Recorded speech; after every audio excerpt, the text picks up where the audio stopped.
I've known Lakin for a long time, and I've known her music, and I know her voice and her, her message really well since I'm a friend and a fan of hers. And it was great. It turned out magical, just as I thought it was going to be.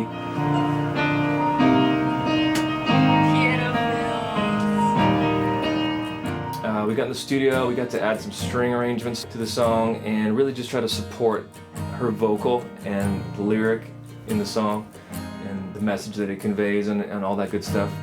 And I think we accomplished, staying out of the way enough of the song and let the song be what it is and just support it, which was kind of the main goal, I think. Sonically and also in the arrangement. Everything, we used this upright Steinway piano that I have and just really lush strings. It could have been recorded 30, 40 years ago or yesterday. Being that it's a pretty nuanced song and all about the lyric, my role was really paying close attention to the vocal production and not letting anything get in the way of the vocal, and just making the drums kind of thump and have attack and stuff so that there was like that theme of courage was sort of bolstered by like kind of a heavy low end and some pop on the drums, but always playing that game of never getting in the way of the vocal, because that's what it's all about with particularly this song. I mean, she's such a pro, and in the studio she's so fast. She's such a seasoned musician. She's kind of grew up in that world and she knows what she's doing, so you never have to worry about her. It's like she lays her part down and everybody else is just trying to figure out how to support that and to add a little bit of color to the thing.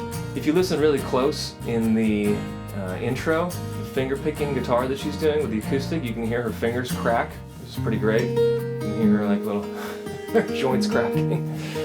One thing that I do remember about recording Courageous was that I was somewhat newly pregnant when I went into the studio for both Flattering Affliction and for Courageous, but I do remember just feeling so sick. I had the seasick bands on my wrist and had the ginger. I was trying everything just to really push through, since we were really only taking this one day to record most of the stuff for Courageous. So I do remember Adam and Cory really trying to get me to push in that last vocal section where, I have kind of those long belted notes, and man, that was hard.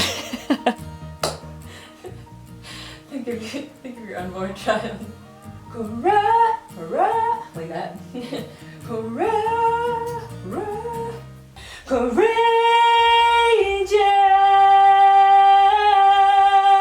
yeah, yeah. And so you want me that full voice. And in love, yeah, I can do it.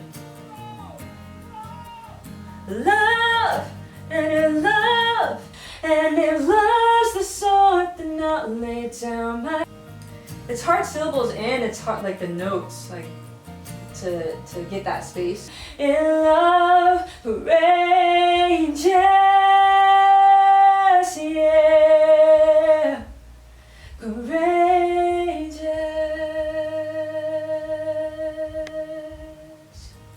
Was that better?